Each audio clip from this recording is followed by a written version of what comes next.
22 رجب کو کونڈے کرتے ہیں، حلوہ پوری پکاتے ہیں، کھاتے ہیں۔ یہ لوگ پہلے اپنے گھروں میں چھپ چھپ کے کھاتے تھے، حلوہ پکاتے تھے، کھاتے تھے۔ پھر کہا کیوں نہیں ہم ان سیدھے سادے مسلمانوں کو بھی شریک کریں۔ ان لوگوں نے ایک کہانی بنائی دھوکہ دینے کے لیے مسلمانوں کو۔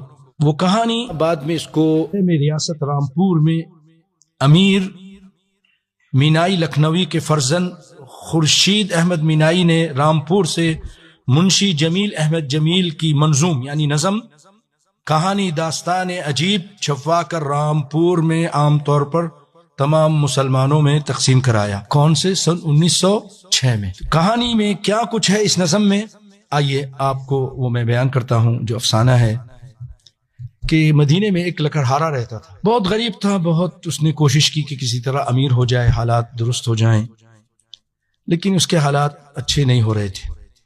تو اس نے کہا چلو میں قسمت آزماتا ہوں، ملک سے باہر جاتا ہوں۔ وہ دوسرے ملک چلا گیا کہیں اور، تاکہ کچھ پیسے ہاتھ آ جائیں۔ ادھر بیوی پریشان ہو گئی بہت کہ کچھ بھی نہیں ہے تو کیا کروں۔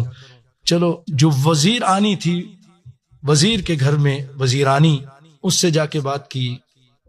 انہوں نے اس کو نوکری پہ رکھ لیا کہ ٹھیک ہے جھاڑو دینا، صفائی کرنا، تم کو پیسہ دے دیا کریں گے۔ تھی صفائی کرتی تھی۔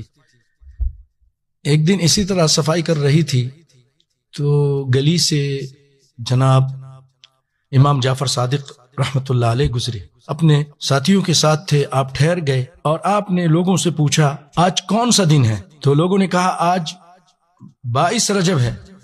تو آپ نے فرمایا جو کوئی 22 رجب کو میرے نام کا کنڈا بھرے، پھر اللہ سے جو بھی دعا مانگے وہ قبول ہوگی۔ کنڈا غیر اللہ کے نام پر، دعا اللہ سے، کبھی دعا بھی غیر اللہ سے کرتے ہیں لوگ، اور اگر اس کی دعا قبول نہ ہوئی تو اس کا ہاتھ ہوگا قیامت کے دن اور میرا گریبان۔ یہ سننے کے بعد لکڑہارن نے جلدی سے تیار ہوئی، کام ختم کیا، جا کر کنڈے پنائے اور پھر اس کو بھر دیا، اور اپنے شوہر کی واپسی کی اس نے دعا کی۔ ادھر لکڑہارے کو جنگل میں ایک بہت بڑا خزانہ مل گیا۔ اب وہ بہت مال و دولت لے کر مدینہ واپس آیا اور ایک شاندار محل تعمیر کر کے رہنے لگا۔ محل بھی تعمیر ہو گیا۔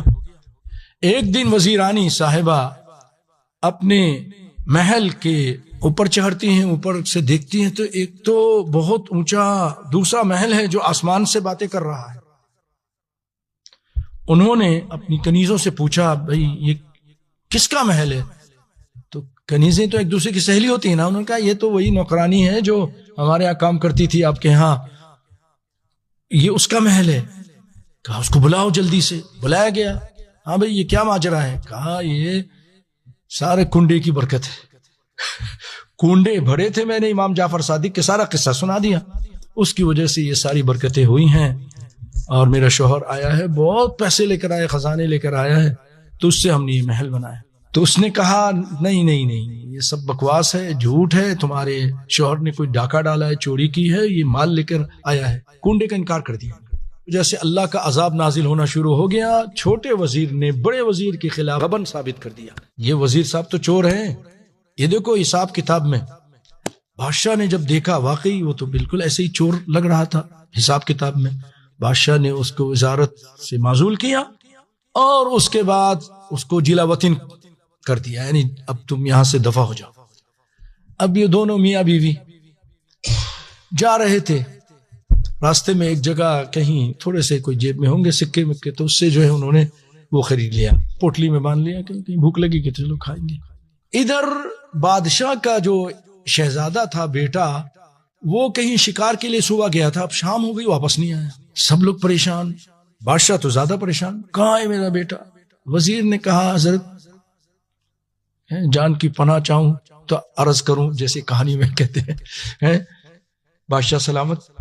لگتا ہے کہ یہ بڑے وزیر کی کارستانی ہے، جس طرف شہزادے صاحب گئے ہیں اسی طرف وزیر کو جاتے ہوئے دیکھا گیا ہے، یہ بھی انہی کے پیچھے پیچھے گیا تھا۔ بادشاہ نے پھر ہرکارے بھیج دی، اپنے سپاہیوں کو بھیج دیا، جاؤ جاؤ اس کو پکڑ کے لے کر آؤ۔ دونوں کو میاں بیوی کو پکڑ کے لایا گیا، بادشاہ کے سامنے پیش کیا گیا۔ بادشاہ نے کہا ایسا کرو، یہ کیا ہے؟ پوٹلی، ذرا پوٹلی دکھاؤ، کیا اس میں؟ کہا اس کے اندر خربوزہ ہے۔ کہا کھولو اس کو۔ کھولا تو اس کے اندر شہزادے کا سر پڑا تھا۔ بادشاہ تو حیران بعد میں ہوتا. لکڑہارا اور لکڑہارن حیران تھے کہ یہ کیا خربوزہ سر بن گیا.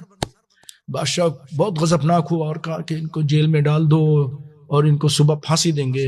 ہمارے بیٹے کے قاتل بھی ہیں یہ لوگ, انتقام لیا انہوں نے, جیل میں ڈال دیا. اب جب دونوں میاں بیوی تنہائی میں بیٹھے تو شوہر کہنے لگا کون سی غلطی ہوئی ہم سے, کیا خطا ہو گئی ہم سے, سوچو تم نے کوئی غلط حرکت کی یا میں نے کی, دونوں ہی سوچتے ہیں. تو بیوی نے کہا ہاں مجھ سے غلطی ہوئی تھی. کیا غلطی ہوئی تھی؟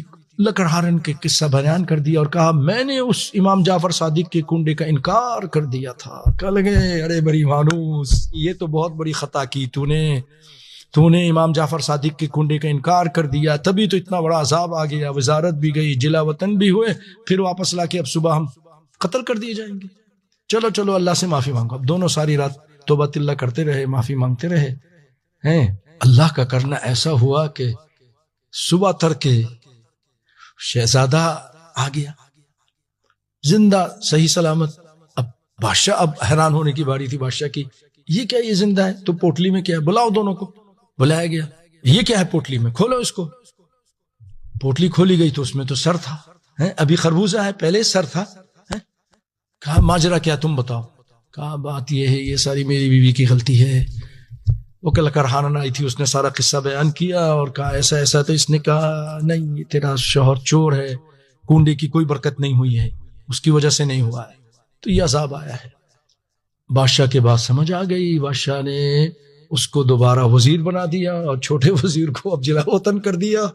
اور ہر سال 22 رجب کو یہ لوگ کنڈے منانا, بادشاہ بھی وزیر بھی سب لوگ دھوم دھام سے کنڈے منانا شروع ہو گئے.